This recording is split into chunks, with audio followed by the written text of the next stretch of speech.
उपासक प्रसाद निष्ठ हो और हृदय से आराध्य देव के प्रति समर्पित हो, कोई चिंता की बात नहीं। प्रार्थना है, जीवन में उतार चढ़ाव आता रहता है, जीवन में विपत्ति संपत्ति के योग बनते रहते हैं, जीवन में मिलन बिछुड़न के योग बनते रहते हैं, समीपता दूरी का योग बनता रहता है। लेकिन हमारी अनन्यता, हमारी निष्ठा में फर्क नहीं तो निश्चित निश्चित वो वस्तु प्राप्त होगी जो किसी साधना से नहीं होती। कभी कभी ऐसा भी अनुभव होता है कि प्रभु हैं भी कि नहीं है।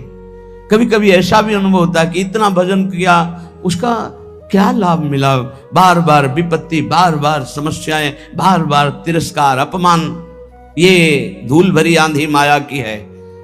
आंखें तुम्हारी देखने में समर्थ नहीं हो पाएंगी धूल भरी माया में, पर आंख मूंद कर विश्वास करो, कोई तुम्हें अपनी भुजाओं में भरे हुए है, तुम्हें धूल भरी आंधी नहीं ले जा पाएगी। तुम इष्ट की कृपा पात्र हो, इसलिए धैर्य पूर्वक जैसी आज्ञा आचार्य की, शास्त्र की, गुरुजनों की, आंख मूंद के करो, मंगल होगा। विचार करने की जरूरत नहीं। गुरुजनों की आज्ञा पर विचार नहीं किया जाता, बिना ही विचार करी शुभ जानी। तो जो हमारे आचार्य कह रहे हैं, इष्ट निष्ठा, प्रसाद निष्ठा, नाम निष्ठा, धाम निष्ठा, ये सब परम पद प्रदान करने वाले हैं। कल चर्चा में आखिरी में कहा, तुम्हें विश्वास है कि तुम्हें भगवत प्राप्ति होगी? तो पहली बार में कम, फिर दूसरी बार में ज्यादा, फिर काफी लोग नहीं थे जो अंदर से उत्साह पूर्वक बोल सके। इसका चिंतन हुआ हमें कि क्यों नहीं बोल पा रहे, क्योंकि उनको अपना चरित्र दिखाई देता है, उनको अपना बल दिखाई देता है, उनको प्रभु के चरित्र और प्रभु का बल नहीं दिखाई देता। अपने बल से, अपने चरित्र से कोई महान नहीं हो सकता। आप समझ लीजिए, अगर कोई महान हुआ है तो उनके चरित्र गायन से हुआ है, उनके चरित्र चिंतन से और उनके बल से हुआ है। भाई मेरी बात समझो, मेरे बल से वृंदावन रानी, जिनकी चरण कृपाते पाई, इस बात को समझो।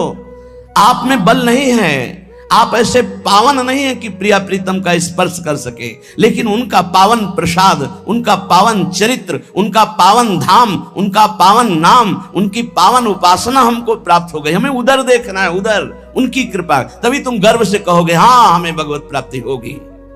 नहीं तो तुम ऐसे निराश हो जाओगे, उदास हो जाओगे। हाँ ये तो बचपन से लगे इसलिए कह रहे हैं कि हमें भगवत, मुझे कहाँ होंगी, मैं तो विषयों में फंसा हूं। नहीं नहीं नहीं, बार बार आपका उत्साह बढ़ाने के लिए कह रहे हैं हम।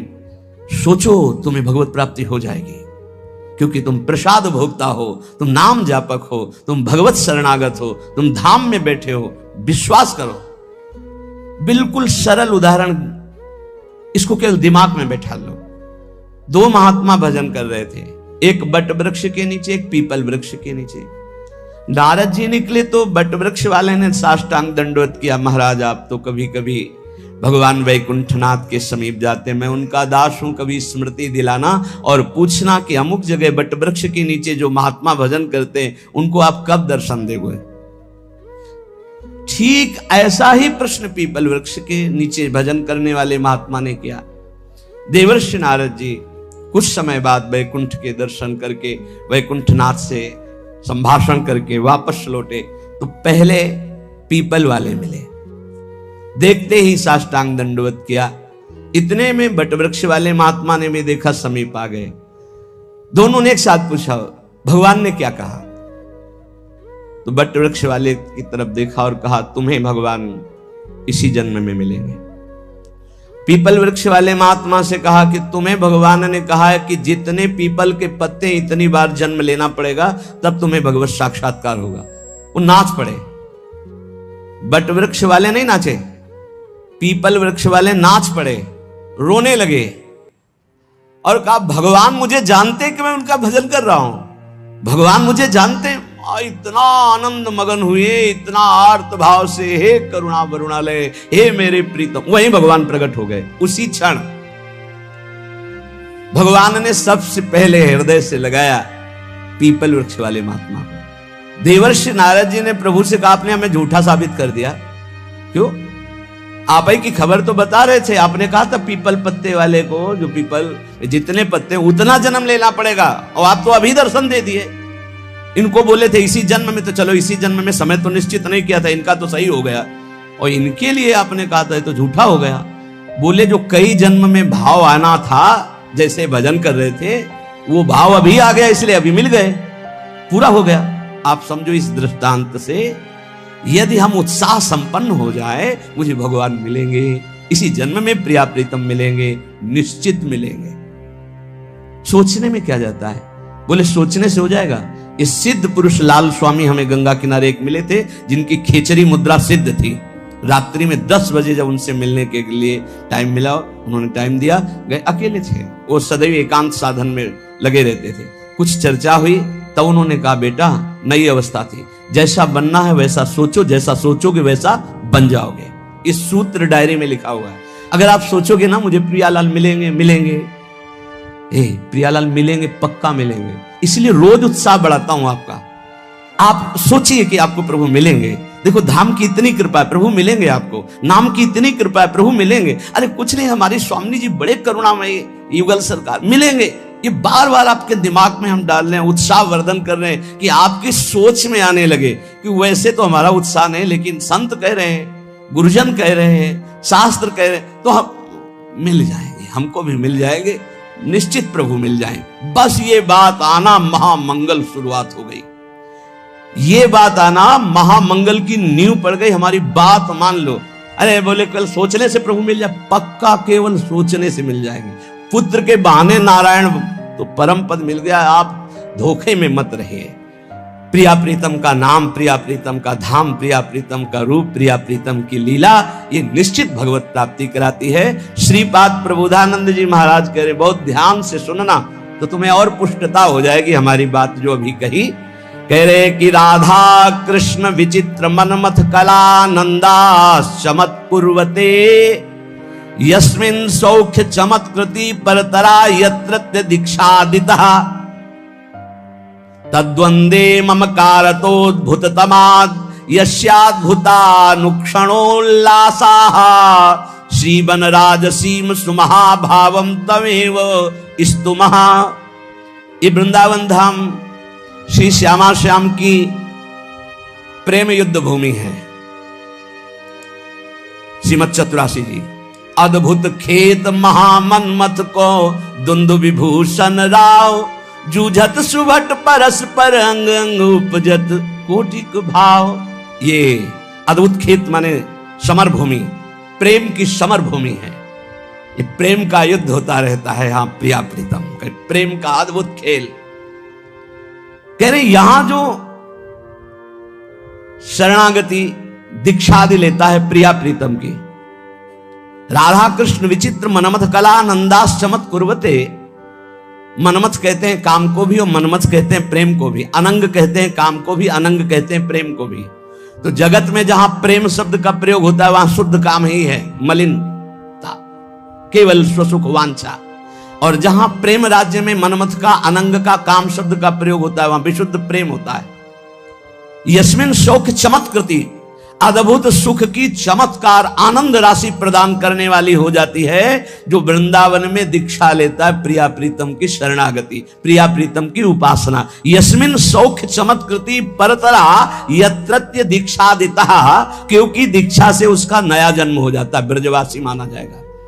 एक होता है मां के गर्भ से जन्म लेना, एक होता है गुरु के द्वारा नाद से जन्म होना। एक बिंदु से जन्म माना गया माता पिता के, और एक गुरु के नाद से जन्म माना जाता है। ये नई दीक्षा जो हुई, ये नया जन्म हमारा है। शिक्षा दीक्षा सांसारिक तो बहुत हो गई, ये जो प्रिया प्रीतम की शरणागति है, हम शुद्ध ब्रजवासी हो गए दीक्षा मात्र से। ये नया जन्म, विश्वास, देखो सारा खेल विश्वास का है। पीछे प्रसंग सुनाया चतुर्भुजदास जी की कथा में, एक जमींदार के यहां से चोरी करके, बहुत प्रवीण था, कोई साथी नहीं रखता था, अकेले ही चुरा लेता था। एक जहां हमारा पहले गुरु आश्रम था वहां एक थे, वो 20 टार्च रखते थे और इसका रहस्य कोई जानता नहीं था। अलग अलग छतों पे अलग अलग जगह से टार्च ऐसे लगाते जिससे लगता कि 20 लोग हैं, वो अकेले डकैती डाल के ले जाते थे। बड़े प्रवीण थे। जब वो मारे गए थे तो गंगा स्नान करके जा ही रहे थे तो 50 लोग, जैसे किसी पशु को घेरा जाता है ऐसे घेर के उनको, तो ऐसे उनके पीछे आदमी लगे। चतुर्भुजदास जी कथा कह रहे थे तो भाग करके उन्होंने सोचा यहां बच सकते हैं, तो भक्तों के बीच में बैठ गए। राज कर्मचारियों ने सोचा कि यहां चोर क्यों बैठेगा, तो उन्होंने सत्संग में कोई विघ्न ना पड़े इसलिए दूर से ही चले गए, पर वो मिला नहीं। उस समय प्रसंग चल रहा था। चतुर्भुजदास जी कह रहे थे जो श्यामा श्याम की शरणागति लेता है, दीक्षा लेता है, उसका नया जन्म होता है, पूर्व के सारे पाप नष्ट हो जाते हैं। ज्यादा पकड़ हुई नहीं, यही शब्द पकड़ पाए। सत्संग समाप्त हुआ, पास गए, कहा दंडवत महाराज, हम चोर हैं, सैकड़ों कत्ल किए हैं, चोरी किए हैं, डकैती की है, हमें दीक्षा दोगे? चतुर्भुजदास जी ने देखा कि इतनी सच्चाई से बता रहा है, हाँ क्यों नहीं, तुम्हें भी दीक्षा में, तो क्या हमारे सारे पाप नष्ट हो जाएंगे पूर्व जन्म के? हाँ पक्का, मेरा नया जन्म माना जाएगा? पक्का। ठीक है, कुछ नियम? बोले नियम यही कि अब चोरी नहीं करोगे और झूठ नहीं बोलोगे, और ये नाम दे रहे हैं, नाम जप करो, तुम्हारा पूर्व का सारा पाप नष्ट, नया जन्म तुम्हारा। मुंडन कराओ। वो जो उनका विभत्स स्वरूप भयानक था, उस हटाकर 12 तिलक लगाए, मंत्र दिया। अब तो वो चौड़ी छाती करके घूमने लगा। राजकर्मचारी घूम ही रहे थे, जो जमींदार था उसने पहचान लिया, उसने कहा चोर है, तिलक विलक लगाए लिए है तो वही चोर। बंदी बना लिया गया, राजा के दरबार में ले गए। राजा ने कहा कि आप तो वैष्णव चिन्ह धारण किए हुए हैं, सच्चाई से बोले। बोले झूठ बोल ही नहीं सकता, गुरुजी ने कहा झूठ नहीं बोलना, झूठ तो बोल ही नहीं सकता। पूछिए आप, चोरी की? बोले इस जन्म में नहीं की। वो जो सेठ साहूकार जमींदार था, बोले चाहे जिसकी कसम खवा लो यही है, ये बाल मुड़वा डाला, तिलक लगाए है, कंठी बांधे, यही हम पक्का कह सकते हैं। वो कह रहा चाहे जिसकी कसम, उसने कहा इस जन्म में ही चोरी नहीं की। अब राजा बड़ी समस्या में, न्याय कैसे करें? एक वैष्णव तिलक धारण किए हुए, एक सच्चाई बात कर।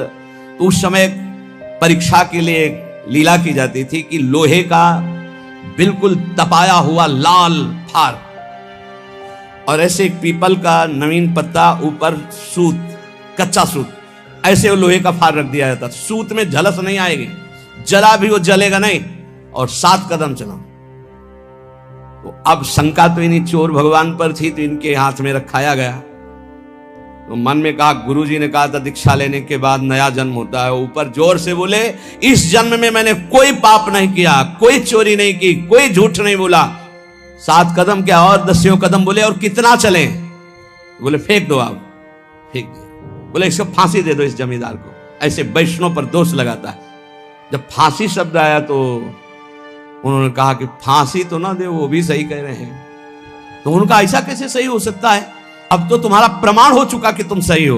तो बोले फिर भी हमारा ही प्रमाण मान लीजिए, मैं ये सत्य कह रहा हूं कि चोर मैं ही हूं, ये सत्य कह रहे हैं। बोले अब नहीं मान सकते आपकी बात। बोले मान लो। तो बोले ये सत्य कैसे निकल गया कि तुमने इस जन्म में चोरी नहीं की और तुमने कल चोरी की, ये बात कैसे हो सकती है?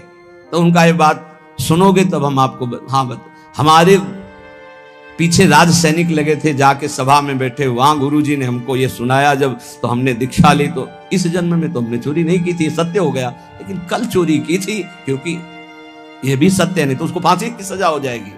तो उनका ऐसे हम महात्मा से मिलना चाहते हैं, तुम्हारे जैसे चोर को महाभागवत बना दिया। राजा उनका शिष्य बना, पूरे नगर में भक्ति का प्रचार प्रसार हो। तो यहां श्रीपाद कह रहे, राधा कृष्ण विचित्र मनमथ कलानंद चमत कुर्वते। बोले अद्भुत चमत्कार जीवन में परिवर्तन हो जाएगा जो श्रीधाम वृंदावन में यस्मिन सौख्य चमत्कृति परतरा यत्र दीक्षादिता। जो दीक्षा है, शरणागति है, प्रिया प्रीतम के गोरे चरणारविंद की शरणागति रूपी दीक्षा है। बोले ये परम सुख की चमत्कारिता प्रदान करने वाली है।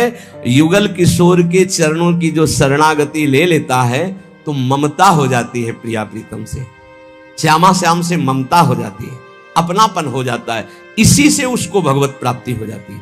प्रियालाल, श्यामा श्याम, अपने ऐसा लगने लगता है मेरे प्रिया जो मेरे देखो माया का क्या प्रभाव है, मेरी पत्नी, मेरा पुत्र, मेरा शरीर, मेरी संपत्ति, मेरा मकान।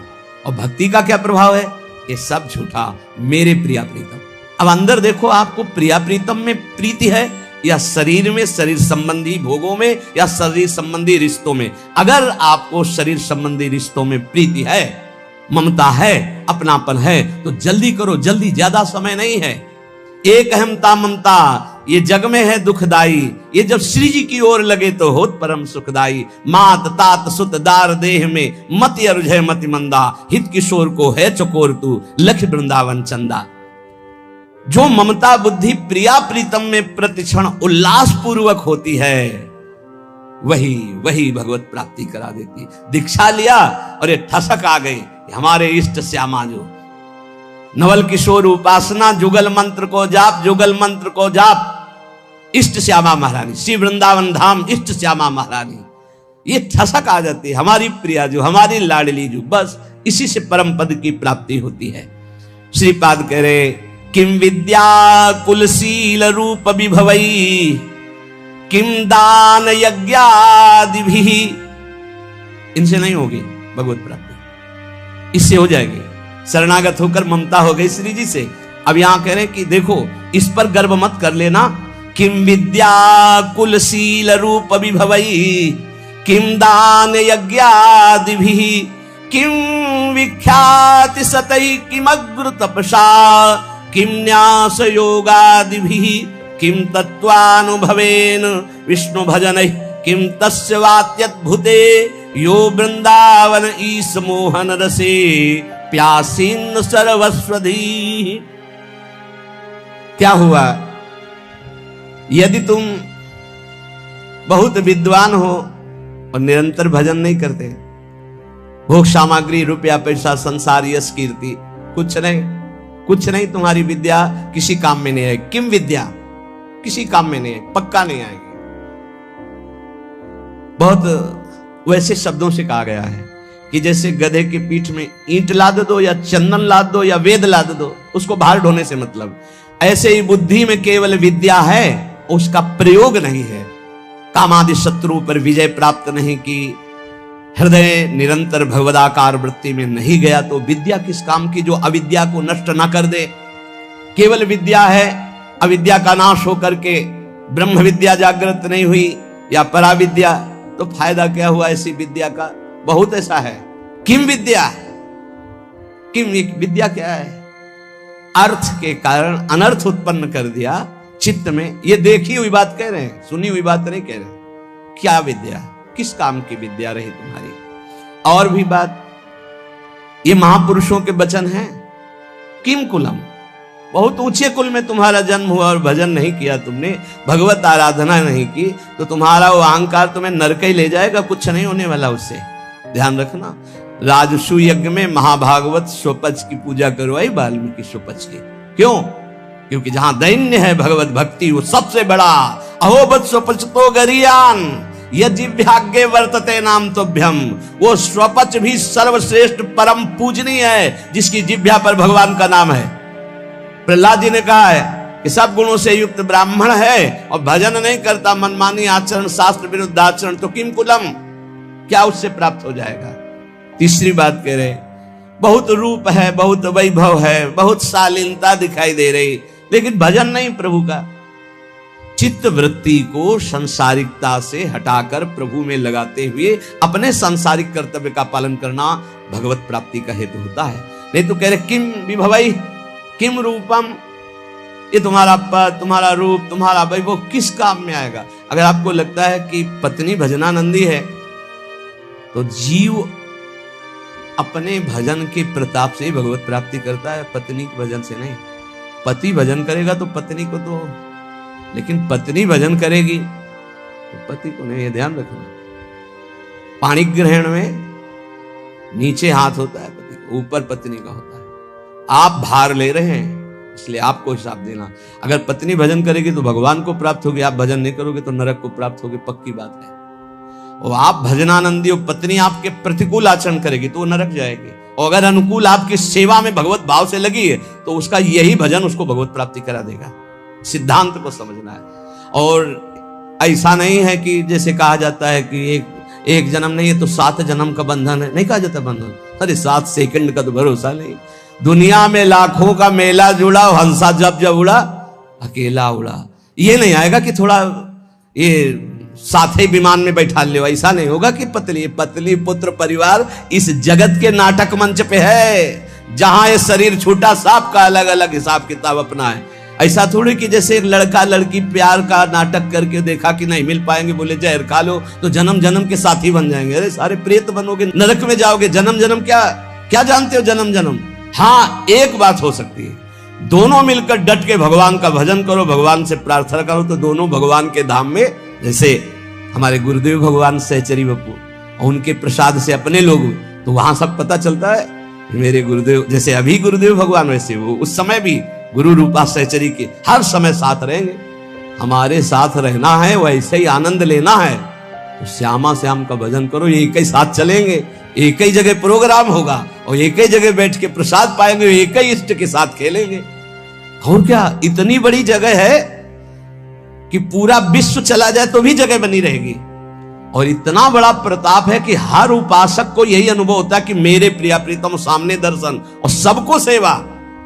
सोचो, सबको सेवा, अरे बड़ा दिव्य, वो बुद्धि की बस की बात नहीं। श्यामा श्याम का भजन करोगे तो जिसके साथ रहना चाहोगे वो भी पहुंच जाएगा, वो साथ ही भजन करो दोनों। अगर पति पत्नी दोनों श्यामा श्याम का भजन करें तो दोनों सहचरी बप्पू से श्री जी की सेवा में पहुंच जाएंगे।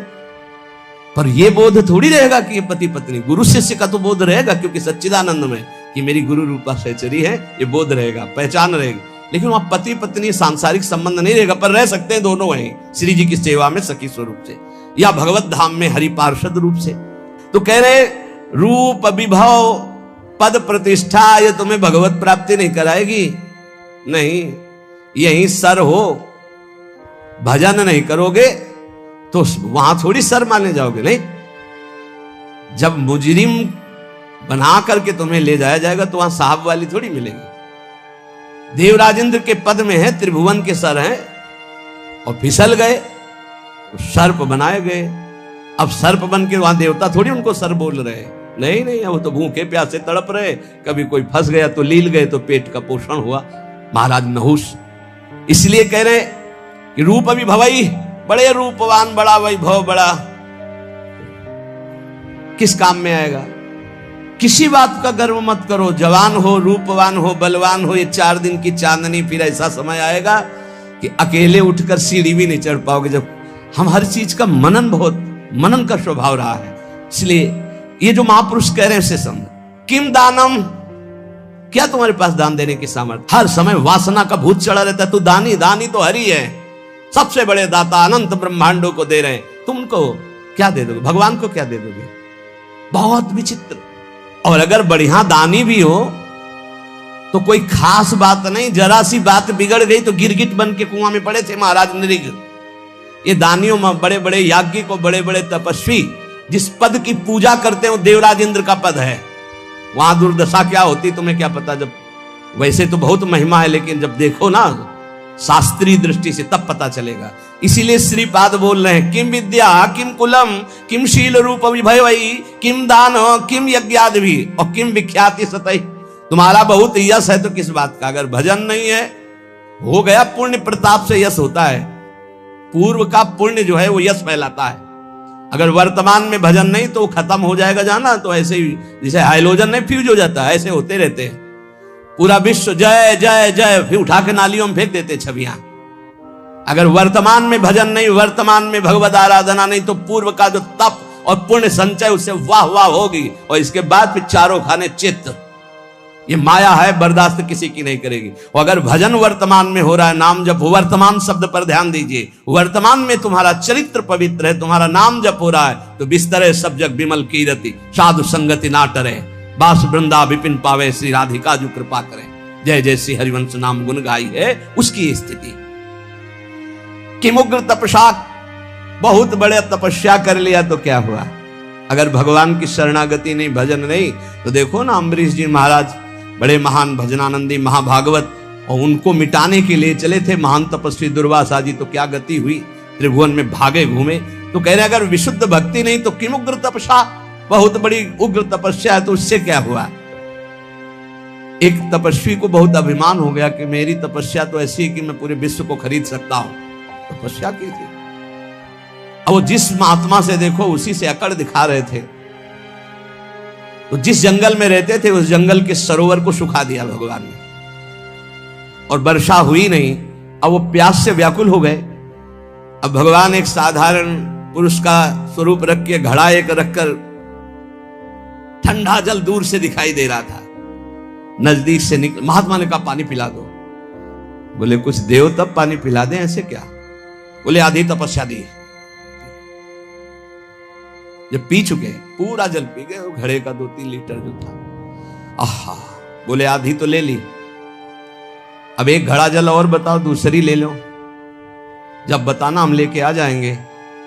तुम तो कह रहे थे पूरी सृष्टि को खरीद लेंगे अपनी तपस्या से, और 2 घड़े जले में बिक गए तुम्हारी सारी तपस्या। क्या रहा तुम्हारे?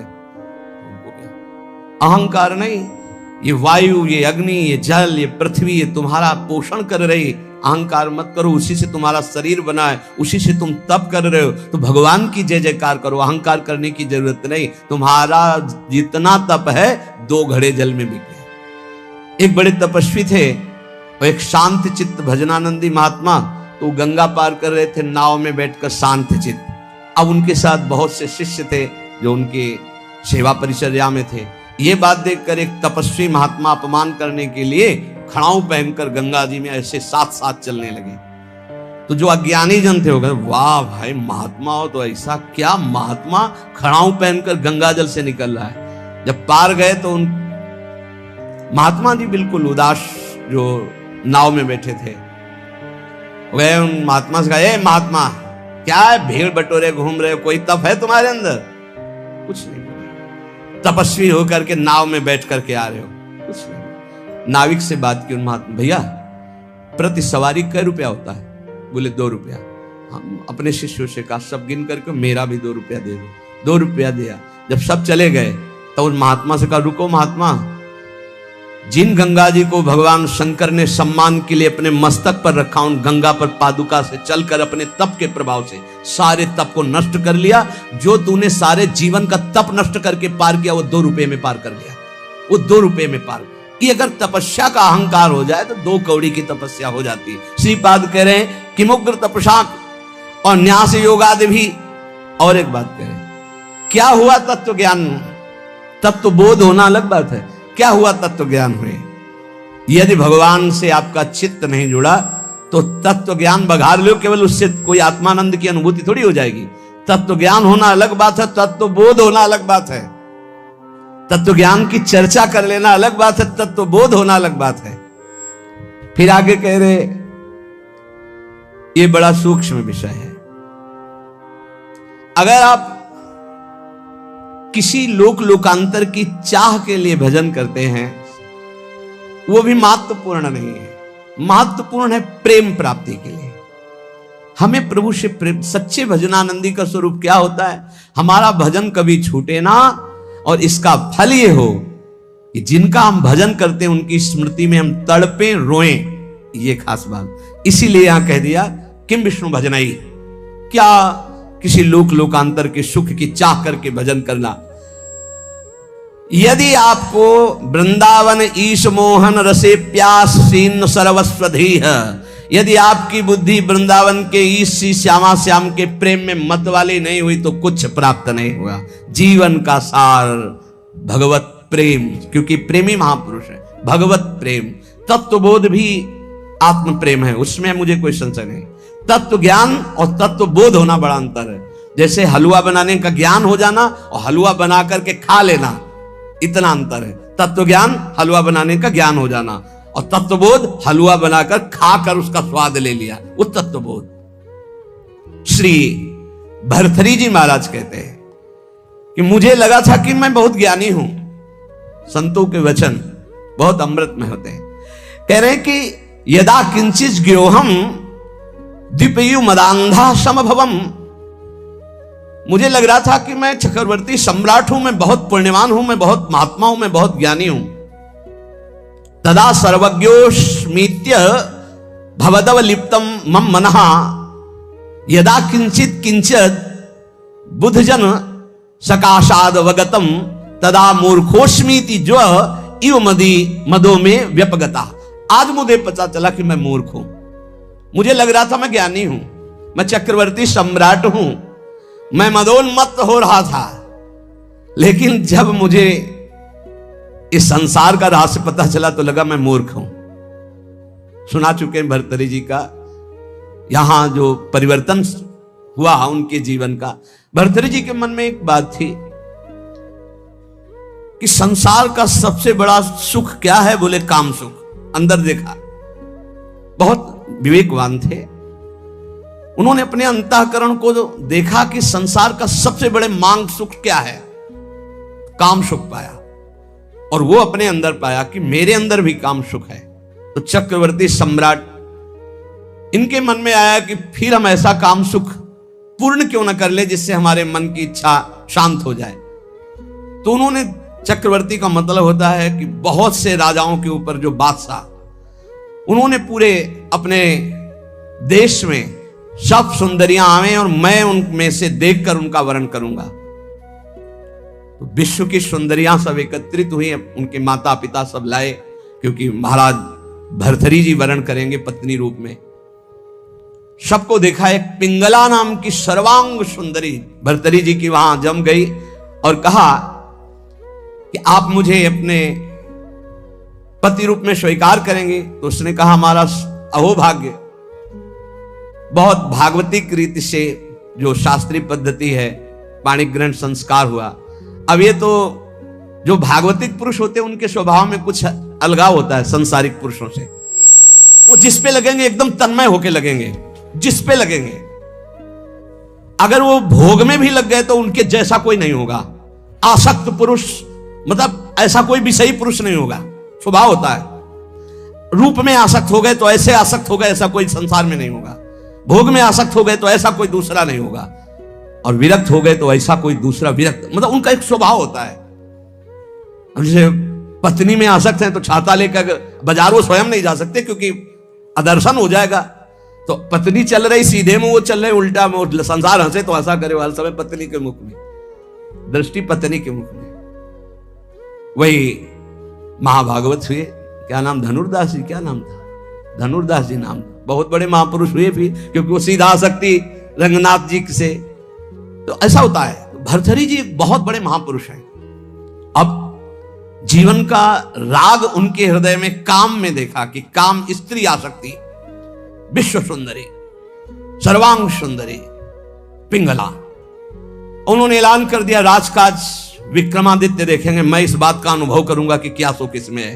क्योंकि बताया ना, अलग खोपड़ी होती है। जो भागवतिक महापुरुष होते हैं उनका चिंतन ही अलग होता है। बड़ी ही सुंदर पत्नी बिल्व मंगल जी की, पातिव्रत धर्म से, एक बार नहीं देखा। वो आसक्त चिंतामणि में तो आसक्त अलग खोपड़ी होती है। अब रात दिन केवल महाराज भर्तृहरि और पिंगला, हर खान पान की व्यवस्था, बस पर्दे के अंदर सामग्री रख दो, जाओ। कोई प्रश्न उत्तर नहीं, कोई राष्ट्र की बात नहीं, कोई समाज की बात नहीं। ये अनुभवी जैसे वैज्ञानिक नहीं होते, ये जब जिस विषय का शोध करना होता है तो बस उसी में पूरा चित्त लगा देते हैं।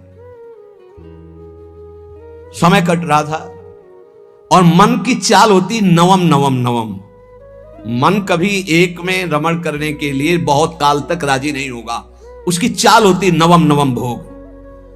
एक दिन पिंगला अपने महल के पीछे की खिड़की खोल करके ऐसे ही देख रही थी तो देखा अश्वपाल, हजारों घोड़ों की देख रेख करने वाले सेवकों का स्वामी, हष्ट पुष्ट ऐसे। अचानक दृष्टि उसकी पड़ी तो उसने से नमन किया, क्योंकि महारानी देखते ही आसक्त हो गई पिंगला। अब विचार कीजिए, चक्रवर्ती सम्राट महाराज भर्तृहरि से भला वो अश्वपाल किस योग्य, चित्त पूरा आसक्त। अब मिलन शुरू हो गया और राज काज विक्रमादित्य को दे दिया था। विक्रमादित्य बहुत प्रवीण थे। उन्होंने कहा कि शास्त्र प्रमाणित किसी का भी मन कभी भी कहीं भी विचलित हो सकता है, इसलिए मेरे भाई इस समय सुध में नहीं है, इसलिए गुप्तचर रूप से दास दासियां हर समय तैनात कि कहीं हमारे महाराज को किसी भी तरह की हानि ना हो जाए। सूचना मिली कि हानि प्रारंभ हो चुकी है। एक अश्वपाल एकांत में महारानी से मिलता है। महाराज दिन में शयन करते हैं, उस समय वो मिलती है। पूरी बात पक्की जब देख ली तब भर्तरी जी को सूचना दी कि महाराज विक्रमादित्य आपसे मिलना चाहते हैं। बहुत प्रवीण थी पिंगला, तुरंत समझ गई। हमें लगता है हमारी बात उन तक पहुंच गई। उनका महाराज मैं आपके भाई की एक बात कहना चाहती हूँ कि उनकी दृष्टि हमारे ऊपर बहुत गलत है।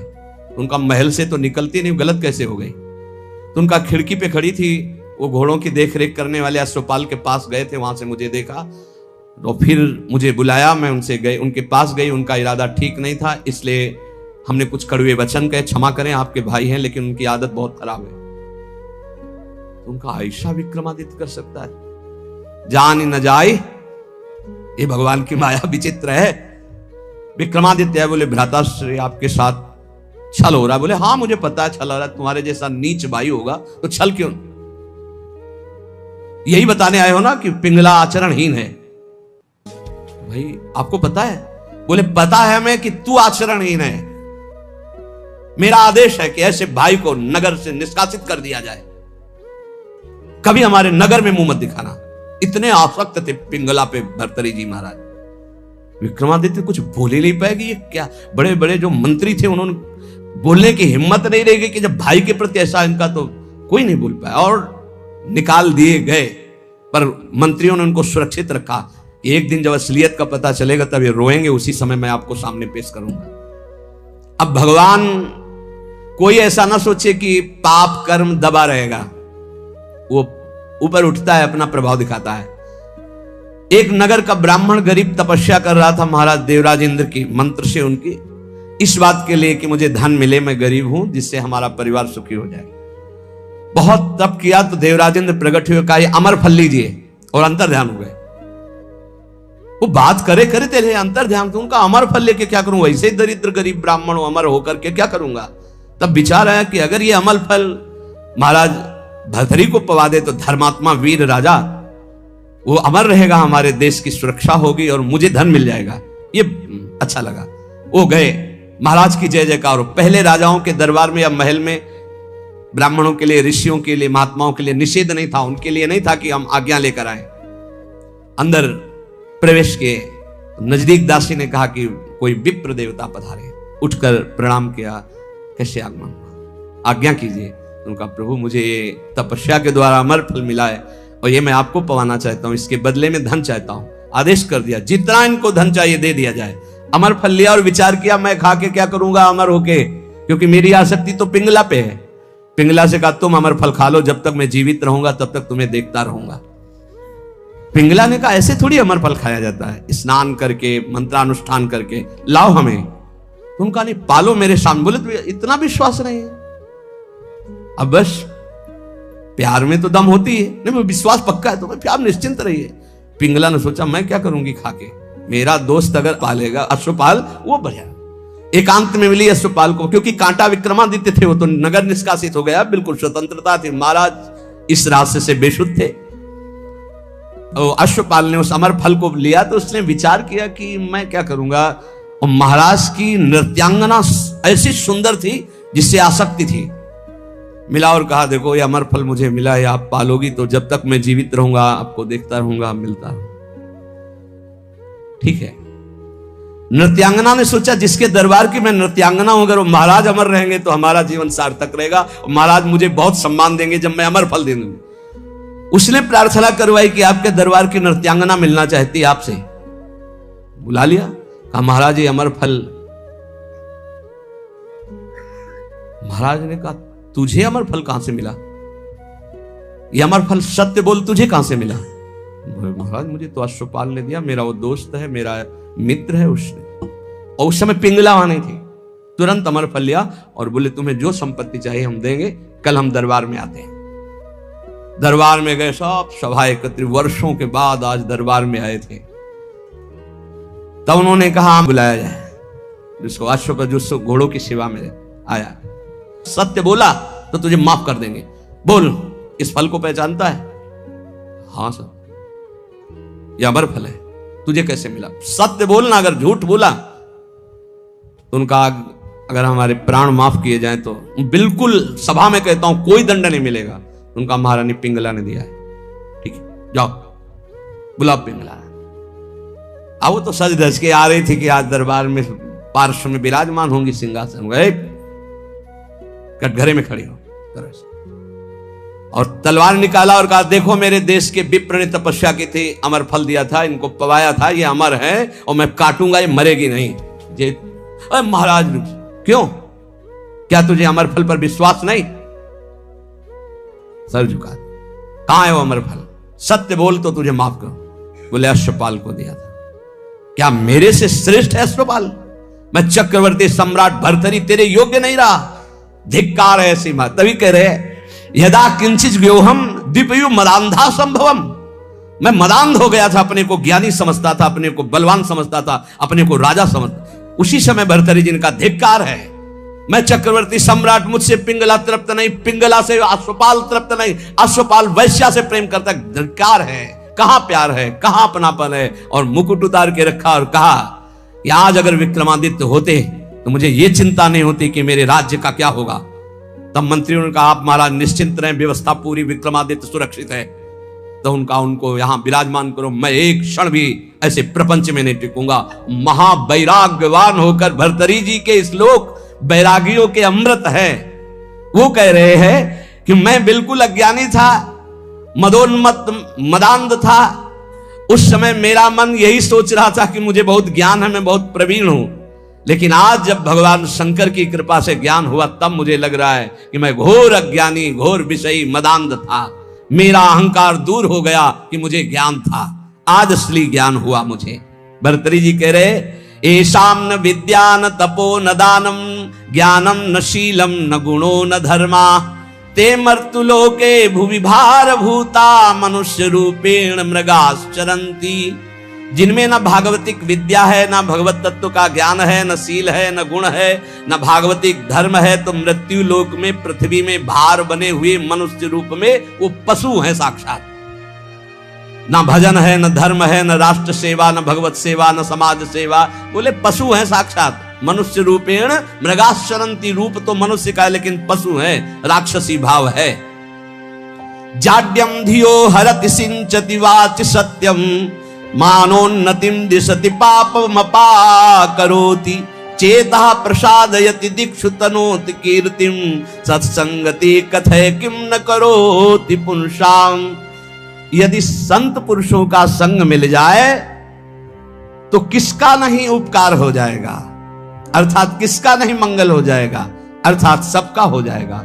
क्योंकि संत पुरुषों के संग से बुद्धि की मूर्खता का अपहरण होता है, जड़ता का अपहरण होता है। सत्संग से वाणी में सत्य का संचार होता है। सत्संग से सबको सम्मान देना आता है। सत्संग पाप को दूर करता है। सत्संग चित्त को आह्लादित करता है, क्योंकि चित्त से वो प्रभु का चिंतन करता है और समस्त दिशाओं में कीर्ति फैल जाती है सत्संगी महापुरुष की। इसलिए धन्य है जिसको सत्संग प्राप्त हो गया। भोगा न भुक्ता वयमेव भुक्तास तपो न तप्तम वयमेव तप्ताः कालो न यातो वयमेव यातास तृष्णा न जीर्णा वयमेव जीर्णा। हमने भोगों को नहीं भोगा, भोगों ने हमको भोग लिया, किसी काम का नहीं रखा। तप नहीं किया, तप्त होते रहे, जलते रहे। काल व्यतीत नहीं हुआ, हमारा जीवन व्यतीत हो गया। तृष्णा नहीं मरी, हम जीर्ण हो गए, वही भोग वासना। इसलिए भक्तिर्भवे मरण जन्म भयम हृदिस्थम स्नेहो न बंधुस न मन्मथरा विकारा संसर्ग दोष रहिता विजना वनांता वैराग्य मस्त किमतः परमर्थ नियम। सबके आदि कारण भगवान का भजन करो, मान लो मेरी बात, वही तुम्हारे हृदय से जन्म मृत्यु का चक्र मिटा देंगे। यहां कोई तुमसे प्यार नहीं करता, भर्तरी जी कह रहे हैं, उनका अनुभव। ना कोई तुम्हारा यहाँ भाई है, न बंधु है, न कुटुंबी है, न पत्नी है, न पुत्र है। केवल माया ममता का विकार रचकर तुम्हें भगवत प्राप्ति से विमुख करने का नाटक कर रही है। हृदय में एक काम विकार का अभाव कर दो, कुछ नहीं है इसमें, केवल माया नाटक के द्वारा समय नष्ट कर रही है। कामिनी के कमनी कलेवर को देखकर जिसका मन आसक्त हो गया वो क्या करेगा? ये संसारिक लोग केवल शरीर संसर्ग जनित सुख में ही अपने जीवन को नष्ट कर देते हैं, वो परमात्म सुख को नहीं जानते। ये शरीर कोई अपना थोड़ी है, इसमें कोई सुख है? बहुत विचित्र है। प्रवचन कर लेना सरल है, सुन लेना सरल है, आसक्ति हटाना कठिन है। शरीर अविद्या है, केवल अविद्या। ये जो आप देख रहे हो, अविद्या का भोग ही एक लक्ष्य बना हुआ शरीरधारियों में। परम विद्या भगवान के आनंद की हमारे अंदर मांग है, इसलिए हर भोग के बाद हमें घृणा हो जाती कि यार शायद इसमें सुख नहीं, शायद इसमें सुख हो, इसमें सुख नहीं। पूरा जन्म जन्मांतर व्यतीत होते गए, आज तक नहीं वो मिला सुख, क्योंकि हमारे अंदर जो मांग है वो परमात्म सुख है। परमात्म सुख प्राप्त करने के लिए मानव जन्म मिला है। इसीलिए श्री भर्तृहरि जी कह रहे हैं, अगर सुख है तो राग रहित होकर वैराग्य में सुख है।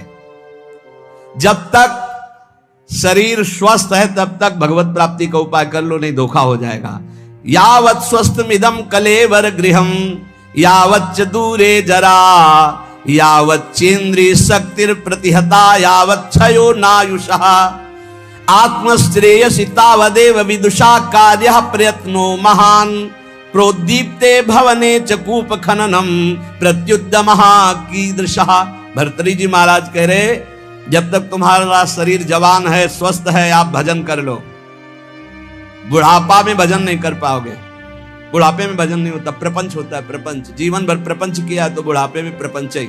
बूढ़े तोता को कुछ नई चीज नहीं सिखा सकते। एक लाया गया था तोता, तो जैसे को राधा, तो राधा नहीं बोलेगा। उसको जो सिखाया गया था वो बूढ़ा तोता उतना ही बोलता था बस। जैसे मिठू तो कहेगा मिठू, राधा नहीं बोलेगा, क्योंकि सिखाया नहीं गया ना। ये प्रपंच सीखे हुए मन बुद्धि पूरे जीवन, अब उनको बुढ़ापा में कहो राधा, तो बुढ़ापा में राधा थोड़ी बोलेंगे। देख लो जब बूढ़े बैठे हो, देखना ये बात अच्छे से समझ लो। बूढ़ा तोता राम राम नहीं रटता, राधा राधा नहीं रटता। तो कह रहे हैं जब बुढ़ापा आ जाएगा तो भजन नहीं होगा। जवानी में भजन नहीं करोगे तो बुढ़ापा भजन नहीं होगा। ए सुन लो, जो जीवन में भजन किए बुढ़ापा में भी भजन करेंगे, जो जवानी में भजन नहीं किए बुढ़ापा में नहीं कर पाएंगे। पक्का समझ लो, पक्का नहीं कर पाएंगे। बातें चाहे जितनी बना ले, भजन की पद्धति जवानी में सीखी जाती है, बचपन से। ये बहुत बढ़िया कृपा हो गई, आप लोग सब नौजवान भजन में लगे हो। अगर इस समय अपनी निरंतर भजनाकार वृत्ति कर ले ना, तो जैसे आगे चल करके भजन करना थोड़ी पड़ता है, नहीं वो चलता रहता है। बड़ा आनंद, क्षण क्षण रुदन करन, ऐसा आनंद प्रकट होता। मान लो जो आनंद की खोज कर रहे हो कहीं नहीं, सिर्फ भजन में मान लीजिए, प्रार्थना मान लीजिए, सब सुख आपको घेर लेंगे। क्योंकि माधव की चेरी माया है, और आप माधव का भजन करते हो तो माया आपकी सेवा में हो जाएगी। और माया की तरफ माधव को छोड़कर चलोगे फिर नहीं चल पाओगे। पक्का समझ लीजिए, अगर हरि को छोड़कर तुम माया को भजना शुरू कर दोगे तो कुछ हाथ नहीं लगेगा। हरि को पकड़ लोगे तो, पर हरि को कोई नहीं पकड़ रहा चाह। पक्का बहुत बड़ी माया के प्रभाव प्रलोभन प्रवृत्ति है।